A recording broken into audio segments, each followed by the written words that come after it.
Halo anak-anak kelas 5, apa kabar? Semoga masih dalam keadaan sehat dan juga tetap semangat dalam belajar. Nah, hari ini kita lanjut lagi materi kita ya, yaitu materi IPS. Kalau tadi kamu udah mendapatkan pembelajaran tentang IPA, nah kalau sekarang IPS nih.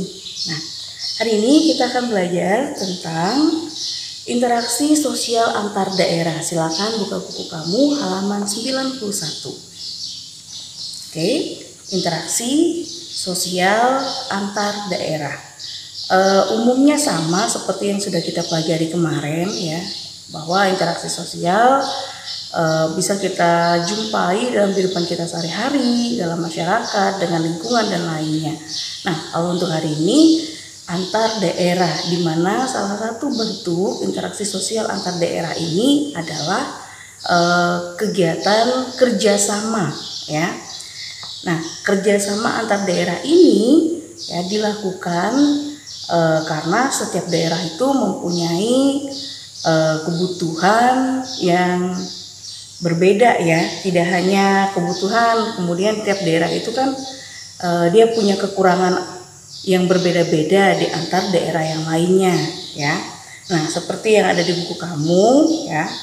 Di sana dinyatakan di halaman 91 dinyatakan bahwa interaksi antar daerah itu terjadi untuk memenuhi kebutuhan suatu daerah dalam rangka pembangunan daerah tersebut ya. Karena setiap daerah itu memiliki keterbatasan dalam memenuhi kebutuhannya ya. Nah, makanya seperti yang saya sampaikan tadi, tiap daerah itu punya perbedaan ya. Misalnya di daerah tertentu itu dipengaruhi juga dengan keadaan lingkungan ya. Nah, coba kamu lihat di halaman 92 dinyatakan bahwa juga faktor yang mempengaruhi terjadinya interaksi antar daerah adalah perbedaan potensi fisik dan sosial yang dimiliki oleh daerah tersebut. Nah, yang dimaksud dengan potensi fisik adalah berhubungan dengan kondisi alam, misalnya seperti SDA-nya ya, kemudian sarana dan prasarana yang terdapat di daerah tersebut. Sedangkan kalau untuk potensi sosial itu berhubungan dengan kondisi penduduk, ekonomi, serta pemerintahan itu sendiri. Nah, mari kita lihat untuk potensi fisik dan juga potensi sosial dari suatu daerah. Untuk potensi fisik ya, di sana dinyatakan bahwa suatu daerah itu mempunyai sumber daya alam yang berbeda ya, dan juga setiap daerah ini memerlukan sumber daya alam untuk perkembangan masyarakat dan daerahnya itu sendiri ya. Makanya setiap tempat itu memiliki perbedaan ya, makanya terjadilah yang namanya interaksi antar daerah ya. Interaksi sosial antar daerah itu misalnya daerah yang memiliki potensi yang tinggi akan menghasilkan barang yang biayanya akan relatif lebih rendah. Sedangkan untuk daerah yang memiliki potensi yang agak rendah, maka harga barang dan biaya di sana pun agak mahal. Suatu pembangunan daerah itu ya akan mempengaruhi ketersediaan sarana dan prasarana. Kalau daerah itu umumnya prasarananya ya atau sarananya itu kurang baik ya, maka lapangan kerja pun akan berkurang misalnya ya.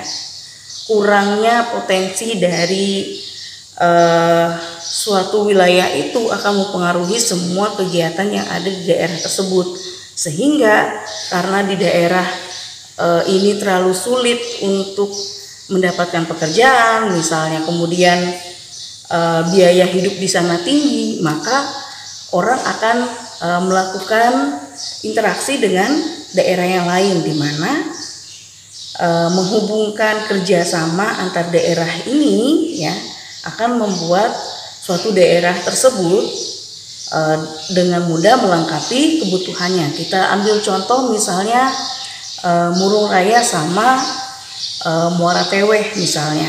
Mungkin di Murung Raya harga barang itu mahal ya, karena biaya di sini pun mahal, dimana akses jalan untuk membawa barang atau jasa itu pun lumayan mahal ya kalau di daerah Murung Raya misalnya. Sedangkan untuk daerah Muara Tewe mungkin lebih terjangkau karena kondisi dari daerah tersebut, potensi secara fisiknya itu lebih mudah diakses dibandingkan kita di Murung Raya misalnya ya, untuk potensi fisiknya, sehingga kita mempunyai hubungan kerjasama antara Murung Raya atau Puruk Cahu ini dengan Muara Tewe ya. Nah, sebenarnya seperti itu kalau untuk potensi fisik, dimana kalian bisa lihat nih, setiap daerah itu mempunyai perbedaan dari sumber daya alamnya. Kalau di sini daerahnya adalah perkebunan ya, sedangkan di sini daerahnya perikanan, maka untuk daerah perikanan justru akan memperoleh ikanlah yang lebih banyak, sedangkan perkebunannya mungkin kurang. Nah, untuk memenuhi kebutuhan itu, maka dua daerah itu akan melakukan yang namanya kerjasama. Jadi kerjasama ini untuk meningkatkan kualitas dari penduduk yang ada di sana serta pembangunan yang ada di sana ya. Nah, itu contohnya. Sekarang kita masuk yang kedua, yaitu potensi sosial. Nah, untuk potensi sosial ya, itu lebih cenderungnya adalah tentang kualitas ya atau kondisi dari penduduk, ekonomi serta pemerintahan daerah tersebut. Dimana kalau kita ambil contoh di sini adalah tentang penduduknya ya. Maka kalau kita lihat di sini, suatu daerah itu tentu saja dipengaruhi oleh masyarakat yang ada di dalamnya ya.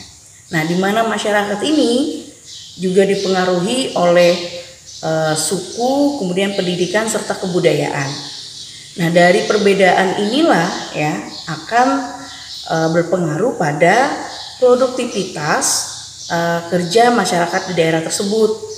Kalau kondisinya baik penduduknya, maka perekonomian pun akan bagus karena semakin meningkatnya atau semakin baiknya kualitas dari penduduk, maka secara otomatis saja perekonomian pun justru akan lebih baik karena produktivitas dari daerah tersebut baik ya, dan mendorong dari perkembangan ekonomi ini sendiri. Nah, di sana dinyatakan di halaman 92, pertumbuhan ekonomi akan mempengaruhi kondisi daerah tersebut. Jika kegiatan ekonomi terpusat pada satu daerah saja, tentu akan menimbulkan ketimpangan pembangunan antar wilayah.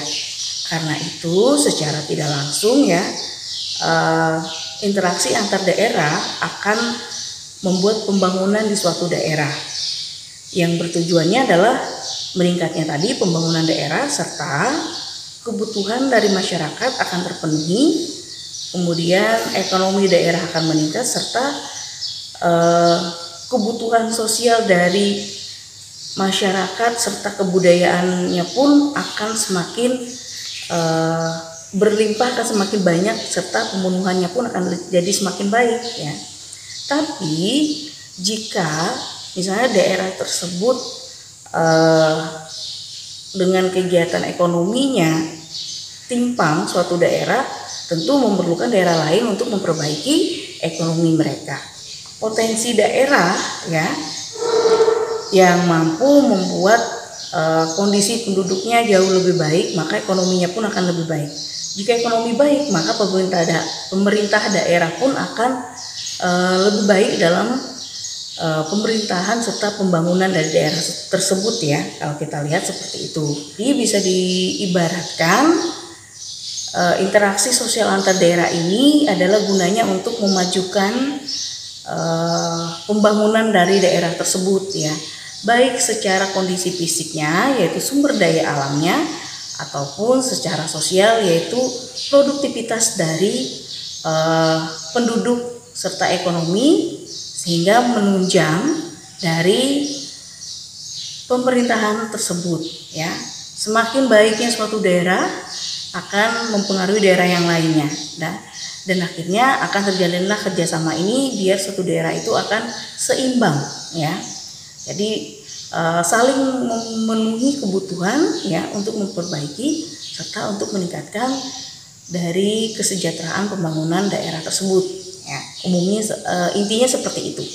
Oke, untuk latihan kamu di rumah silakan kamu kerjakan soal halaman 95 nomor 4 dan nomor 5. Oke, sampai di sini dulu materi kita hari ini.